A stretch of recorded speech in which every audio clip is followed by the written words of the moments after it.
एक व्यक्ति ने महात्मा बुद्ध से कहा कि मेरी जिंदगी में इतने दुख क्यों हैं, इतनी तकलीफें क्यों हैं, इतनी परेशानियां क्यों हैं। तो महात्मा बुद्ध ने उससे कहा, बताओ तुम्हें कौन सा दुख है। तो उसने कहा, मैं आपको अपने कितने दुख बताऊं, मेरी तो पूरी जिंदगी ही दुखों से भरी हुई है। जो मेरे रिश्ते हैं मैं उनसे भी दुखी हूं। मेरा ये जो शरीर है इसमें भी कोई ना कोई बीमारियां होती रहती है। एक के बाद एक दुख जिंदगी में लगे ही रहते हैं। ना मैं अपने रिश्तों से खुश हूं, ना मैं अपने परिवार से खुश हूं, ना मैं अपने मन से खुश हूं और ना ही मैं अपनी जिंदगी से खुश हूं। कभी कभी तो ऐसा लगता है कि ऐसी जिंदगी से तो मैं मर जाऊं वो ही बेहतर होगा। तो महात्मा बुद्ध ने उस व्यक्ति से पूछा कि तुम्हारे इन सारे दुखों का क्या कारण है। तो वो व्यक्ति बोला, मैं इसीलिए तो आपके पास आया हूं कि आप बताइए कि मेरी जिंदगी में इतने दुख क्यों हैं, क्या कारण है जो मेरी जिंदगी में इतनी तकलीफें आ जाती हैं। तो बुद्ध ने उससे कहा कि वही तो मैं तुझे कह रहा हूं, तू अपने मन में गहरा जाकर के देख और ढूंढ के बता कि क्या कारण है जो तेरी जिंदगी में इतने दुख हैं। उस व्यक्ति ने बहुत सोचा, बहुत विचार किया और उसे फिर भी समझ नहीं आया कि मेरी जिंदगी में इन दुखों का क्या कारण है। तो महात्मा बुद्ध उत्तर देते हुए बोले कि तेरी जिंदगी के सारे दुखों का कारण तू ही है। जो तेरे मन में आसक्ति है, जो तेरे मन का मोह है, अटैचमेंट है, वो ही तुझे दुख देता है। महात्मा बुद्ध का एक फेमस कोट है, the root of suffering is attachment, जो आपने भी सुना होगा। आपके सारे दुखों का कारण आपका मोह है, अटैचमेंट है, आसक्ति है। सारी दुनिया में तूफान मचा पड़ा हो, हम रोज न्यूज सुनते हैं कि कहीं कुछ टूट गया, कहीं कुछ हमला हो गया, कहीं कोई दुविधा हो गई, कहीं कोई एक्सीडेंट हो गया, पर हमारे मन पे सिर्फ 5 मिनट के लिए असर पड़ता है। लेकिन जब कोई हमारा अपना, उससे कोई चोट पहुंचती है तो हम टूट कर रह जाते हैं। तो दर्द इसलिए नहीं होता कि कहीं कुछ गलत हुआ है, दर्द इसलिए होता है कि जो गलत हुआ वो मेरा अपना था। तो वो व्यक्ति महात्मा बुद्ध से बोला कि मेरे सारे दुखों का कारण मेरे मन का मोह कैसे हो सकता है, मुझे थोड़ा इस बारे में क्लियर करके बताइए। तो महात्मा बुद्ध ने उसे 3 कहानियां सुनाई। एक व्यक्ति पेड़ से चिपक कर चिल्ला रहा था कि कोई मुझे इस पेड़ से छुड़ाओ, कोई मुझे इस पेड़ से बचाओ। तो वहां से एक गुरु और शिष्य गुजर रहे थे। तो शिष्य ने गुरुजी से कहा कि देखिए कि वो व्यक्ति कितना चिल्ला रहा है, उसको मदद की जरूरत है, वो चाहता है कि कोई उसे पेड़ से छुड़ाए। तो गुरुजी ने कहा कि इसकी मदद कोई नहीं कर सकता, कोई इसे पेड़ से नहीं छुड़ा सकता। वो शिष्य भी बहुत हैरान हो गया कि गुरुजी आप ये क्या कह रहे हैं, उसकी मदद कोई नहीं कर सकता, हमें कोशिश करनी चाहिए। तो गुरुजी ने कहा, कोशिश हम तब करें जब पेड़ ने उसको पकड़ा हो। उस व्यक्ति ने खुद ही पेड़ को पकड़ रखा है, तो उसे कोई और कैसे छुड़ा सकता है। तो बुद्ध ने उस व्यक्ति से कहा, ऐसे ही तुमने भी हर चीज को पकड़ के रखा है कि ये मेरा है, कि ये छूट न जाए, कि कहीं कुछ खो न जाए, मेरा शरीर न बिगड़ जाए, मेरे रिश्ते ना टूट जाएं, कोई मुझे अकेला न छोड़ दे। और तेरे सारे दुखों का कारण ये मैं और मेरे का बंधन है। फिर महात्मा बुद्ध ने उसे दूसरी कहानी सुनाई कि जैसे एक मकड़ी जाला बुनती रहती है और जाला बुनते बुनते एक दिन उस जाल में खुद ही फंस जाती है। उसी का बनाया हुआ जाल एक दिन उसी की ही मौत का कारण बन जाता है। वो चाह कर भी उस जाले से बाहर नहीं आ पाती है।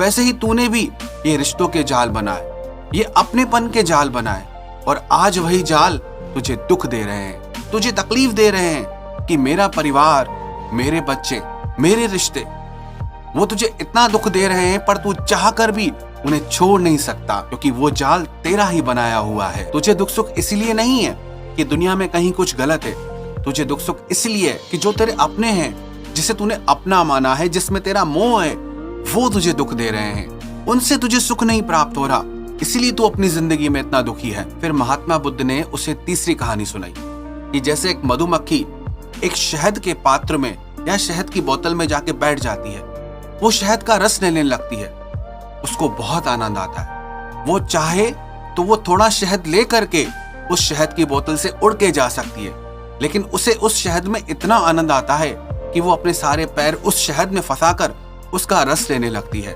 फिर धीरे धीरे उसकी ऐसी स्थिति होती है कि वो उस शहद से उड़ ही नहीं पाती, निकल ही नहीं पाती।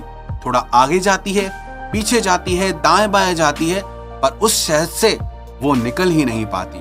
और ऐसे ही तेरी कहानी है। तूने भी रिश्ते बनाए, शुरू शुरू में आनंद लिया, तुझे बहुत मजा आया, लेकिन जब धीरे धीरे उन्हीं रिश्तों में जब तू गहरा फंसने लगा तो वही रिश्ते तेरे दुखों का कारण बन गए। अब तू चाह कर भी उनसे छूट नहीं पाता। यही कहानी हमारी भी होती है। हम स्वास्थ्य की चिंता किए बिना कुछ भी खाते रहते हैं, लेकिन उस जुबान के स्वाद में फंसकर एक दिन हमारी हालत ऐसी हो जाती है कि हमारे शरीर को बीमारियां घेर लेती है। ऐसे ही हम अपने रिश्तों के साथ करते हैं। जिन रिश्तों में थोड़ी दूरी रखनी चाहिए, हम उनमें बहुत ज्यादा फंस जाते हैं और उसी कारण ही हमें बहुत दुख मिलने लगता है। याद रखना एक बात, जिंदगी में चाहे कोई भी चीज हो, अगर बहुत ज्यादा करोगे, उसकी अति करोगे तो वो चीज हमेशा दुख देगी। अमृत भी ज्यादा पी लो तो वो भी जहर बन जाता है। कितना ही प्यारा रिश्ता क्यों ना हो, अगर उसमें आप बहुत ज्यादा करीब जाने की कोशिश करोगे तो वो भी आपको दर्द देगा। कितनी ही स्वादिष्ट वस्तु क्यों ना हो, अगर आप उसे बहुत ज्यादा खाओगे तो वो आपके शरीर को नुकसान पहुंचाएगी। ऐसे ही जब मन दुनिया की बहुत सारी इच्छाएं कर लेता है, बहुत सारी तृष्णाएं और वासनाएं मन में भर लेता है कि मुझे ये चाहिए, मुझे वो चाहिए, तो उसके मन में धन का लोभ आ जाता है। फिर उस धन को हासिल करने के लिए वो अपना सब कुछ दांव पे लगा लेता है। अपनी पूरी जिंदगी धनोपार्जन में लगा लेता है, पूरा जीवन ही समाप्त कर देता है। और फिर चाहे उसे कितना भी धन मिलता रहे, लेकिन उसकी तृप्ति कभी नहीं होती। वो हमेशा धन से अतृप्त रहता है और इससे उसके मन में दुख का जन्म होता है। फिर उस व्यक्ति को एहसास हुआ कि महात्मा बुद्ध बिल्कुल सही कह रहे हैं। मेरे सारे दुखों की वजह मैं ही हूँ। मेरे सारे दुखों की वजह मेरे मन का मोह है और उसी से ही मेरी जिंदगी में इतने दुख आए हैं। तो उस व्यक्ति ने महात्मा बुद्ध से कहा कि आपने कारण तो बता दिया, पर मुझे इसका उपाय भी बताइए कि कैसे मैं इन सारे दुखों से छूट पाऊंगा। तो महात्मा बुद्ध बोले कि अगर तुम इन सारे दुखों से छूटना चाहते हो तो अपने मन को मोह और सारी वासनाओं से मुक्त कर दो और अपने मन में प्रेम और संतोष को जगाए दो। प्रेम और मोह दिखने में एक जैसे लगते हैं, पर प्रेम कभी अधिकार नहीं जमाता कि ये मेरा है। मोह बांधता है और प्रेम स्वतंत्रता देता है। मोह कहता है कि ये मेरा और ये तेरा, और जब तक वासनाएं मन में रहती है ना, तो चाहे जितना भी मिल जाए इंसान कभी प्रसन्न नहीं हो पाता। और जिसके हृदय में संतोष आ जाता है, उसके पास चाहे कुछ भी ना हो तो भी वो बादशाहों की तरह जीता है। याद रखना, जिसके हृदय में सच्चे प्रेम और संतोष का दिया जल गया, उसके मन से मोह और वासनाओं का अंधेरा दूर हो जाता है। हालांकि महात्मा बुद्ध की ये बातें सुनने में बहुत आसान लगती है, लेकिन उन्हें करना बहुत मुश्किल है। बिना किसी से मोह लगाए प्रेम करना, बिना किसी से बदले में प्रेम न चाहकर उसे प्रेम करना, ये बहुत कठिन होता है। बिना मन में कोई वासना लेकर के जीवन का आनंद लेना, वर्तमान का आनंद लेना, भविष्य की चिंताएं छोड़ना, भूतकाल का चिंतन छोड़ देना, ये बातें कहने में तो बहुत आसान लगती है, लेकिन करने में बहुत कठिन है। लेकिन याद रखना, कोई भी व्यक्ति जो महात्मा बुद्ध के इस पावन उपदेश को समझ गया ना, वो अपने हर दुख को पार कर जाएगा। उसका पूरा जीवन ही आनंद से भर जाएगा। यही कहानी हमारे जीवन की भी है। हम खुद ही रिश्ते जोड़ते हैं और बाद में खुद ही रोते हैं।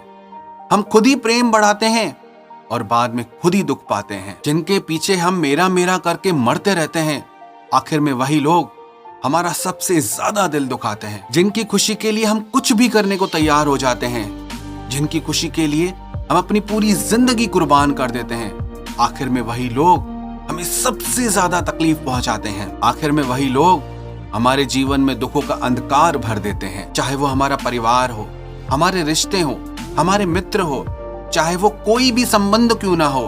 आप गौर करना, आपकी जिंदगी के सारे दुख वहीं से आते हैं जहां आपका सबसे ज्यादा प्रेम होता है, सबसे ज्यादा मोह होता है। ऐसे ही जो इंसान खाने से बहुत ज्यादा मोह करता है, जिसे अपनी जुबान पे कंट्रोल नहीं है, उसकी जिंदगी में, उसके शरीर में बहुत बीमारियां आ जाती हैं। जो इंसान अपने परिवार से, अपने बच्चों से मोह करता है, आखिर में वही उसे दुख देने लगते हैं। महात्मा बुद्ध की ये छोटी सी शिक्षा कि अपने मन के मोह को और वासनाओं को छोड़ के प्रेम और हृदय में संतोष को जगाओ, तो विश्वास रखना, फिर हम भी जिंदगी के सारे दुखों को अवश्य पार कर जाएंगे।